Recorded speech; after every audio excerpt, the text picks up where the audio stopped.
Welcome back, everyone. This is going to be my new Thor Love and Thunder video. We just got a new first look preview from the set, so we'll break it down.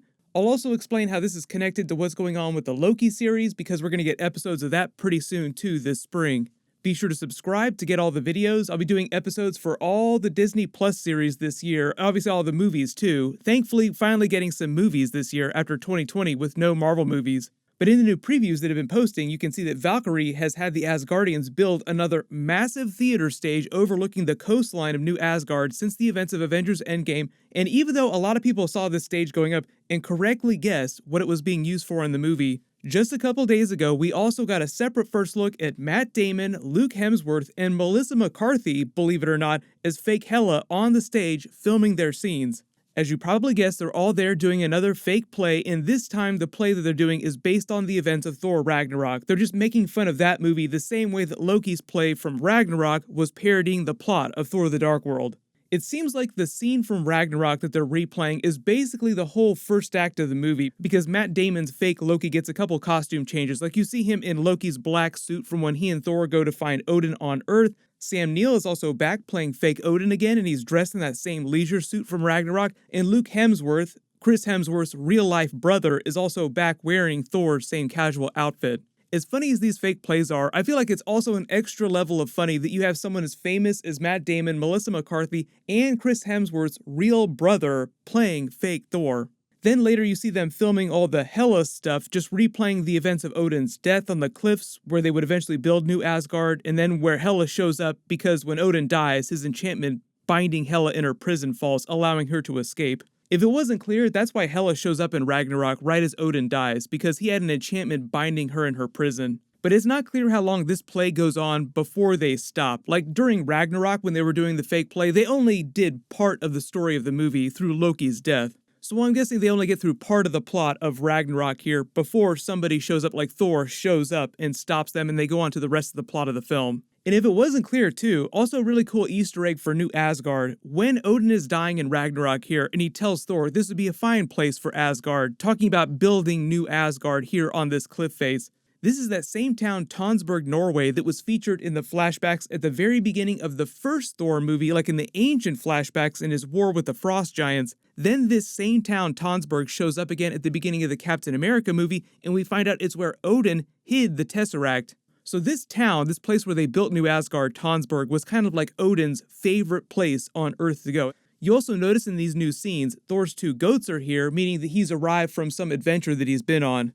I'm assuming that the play also takes place relatively early in the film, and because it was a Loki pretending to be fake Odin that ordered them to do the play during Ragnarok, you also have to assume that it's Valkyrie, who's now king of Asgard, ordering them to do this play based on the events of Ragnarok. So it'll be funny to see how she changed the story of Ragnarok for the play just to make fun of Thor. Like, you have to imagine Thor showing up on his two goats like, hey, I'm back, everybody, and then finding them making fun of him in another separate play, like, oh, not this again. My earlier guess when they announced that Matt Damon was coming back for Thor 4 was that they'd bring him back as fake Loki and it would play into the Christian Bale, Gorr the God Butcher storyline, and Gorr would just eventually show up and kill fake Loki, because that's his whole thing, killing all the gods around the universe indiscriminately. And Gorr never knew the real Loki or the real Thor before the events of the movie, so he just as easily mistake the fake versions doing the play as the real versions of Thor and Loki, trying to slaughter them. And the play itself is also relevant to the new version of Thor's hammer, like we see the old one getting smashed in this version of the play. We know they're doing the Jane Foster Thor, so everyone has questions about how they'd explain her wielding a version of Thor's hammer, because the last time we saw it, the original one was still in pieces after Ragnarok. But here in this brand new behind the scenes video that one of the stuntmen posted, then quickly deleted, hopefully he didn't get fired for posting this, you actually see Chris Hemsworth in the middle of a huge stunt scene wielding Mjolnir. So I feel like the easiest assumption to make would be that they just reforge the pieces of the original hammer, or they get another hammer from another universe. And also because I always see questions about this in the comments on Thor videos, the extra version of Thor's hammer that they had during Avengers Endgame that they stole from the events of Thor the Dark World, Captain America took that hammer back to the events of Dark World when he took the Infinity Stones back.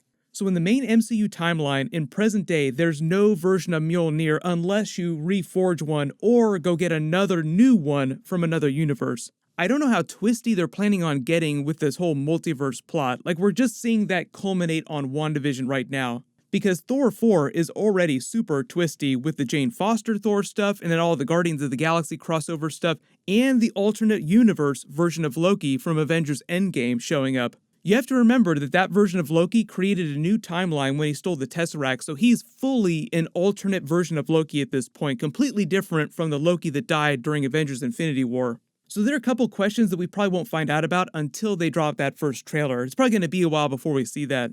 We've already seen Thor's new look during the movie and the Guardians of the Galaxy, like Thor's looking like a Thunderstrike costume, basically combined with a classic Thor comic book costume from the Jack Kirby comics.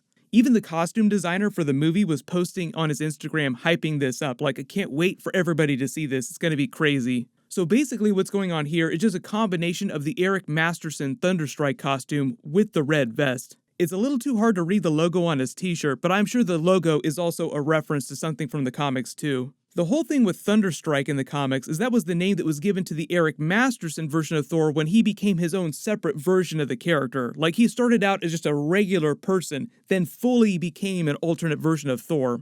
He even got his own spin-off comic that lasted for a couple of years. Originally, I think he was a construction worker or an architect. He wound up saving Thor's life, then Odin later merged the real version of Thor's consciousness with him and eventually gave him his own hammer. He wound up joining the Thor Corps, he crossed over with Beta Ray Bill. I know we're all hoping to see a version of Beta Ray Bill show up during Thor 4, just another big twist upon many other big twists. But he still got Stormbreaker during the movie. I feel like that's not a huge surprise, just because the last time we saw him at the end of Avengers Endgame, he was going off with the Guardians of the Galaxy for just more space adventures, just to find himself. Like, okay, I'm gonna go try and be true to myself. But this is why he looks very much like a construction worker version of Thor. It's just a big 80s Thunderstrike Easter egg. The whole logo for the movie, Thor Love and Thunder, also looks very 80s inspired. Make all the Thor heavy metal jokes you want. I also love the upgraded Guardians of the Galaxy costumes too. Like you look at Star-Lord's costume, he's also got a bit more of a beard too, like they're really embellishing here. You notice his gold shoulder pads, there's much more intricate designs. It almost looks like a costume that's inspired by Ego the Living Planet's costume. The way James Gunn talked about it, he did give some notes and help them with the Guardians parts of Thor 4, but there's not a ton of Guardians stuff in the movie, just because it is mostly a Thor film. And they're going to be shooting Guardians of the Galaxy Volume 3 later this year after the Suicide Squad movie comes out. The way he talks about it, they haven't changed the plot a ton. Like he finished writing Guardians 3 a couple years ago before all the big drama went down. So the only real big changes they probably made to the script are just because of the way they changed the order in which the movies are coming out. Because originally Guardians 3 was supposed to come out last summer. Like we would have seen it during 2020 already. And for everyone that's asking about Adam Warlock, for the most part, I don't think we're going to see him show up until Guardians of the Galaxy Volume 3. The new version of Loki from Avengers Endgame that we're going to be seeing will be coming from the events of his Loki series. Like we just found out we're going to be getting those episodes in June. During the events of that, he'll be working for the Time Variance Authority, going around to alternate timelines, trying to take down alternate versions of himself, other versions of Loki that are going completely off the rails. Like as you can see all these different events that he goes to, it seems like different versions of the Earth all wind up just going to complete shit. Like things go terribly in all these alternate realities. So the Time Variance Authority are basically like the time police or the time cops of the Marvel Cinematic Universe. So because he has the ability to jump around to alternate timelines using the Time Variance Authority technology, it's pretty easy to assume how he winds up coming back and crossing over with the events of Thor 4. And if you guys didn't see, they've already confirmed that Loki is going to get a season 2, meaning that Loki will probably survive the events of Thor 4. Like after the events of Thor 4, he'll just go on to the events of Loki season 2, whatever the story of that's going to be. But at some point he will show up, so everyone just post all your theories in the comments below. And obviously really big news, this week my Wandavision finale video is going to post Friday just like normal, but I'll do another bonus video tomorrow for that. The way the director and the showrunner are talking about it, they're not going to answer every single question that they brought up. A lot of that stuff's going to be left for Doctor Strange too, but we will have enough clues to solve a couple of the big mysteries. While you wait for everything, click here for my Wandavision Episode 9 trailer video, and click here for all my Wandavision finale predictions. Thank you so much for watching, everyone stay safe, and I'll see you guys tonight.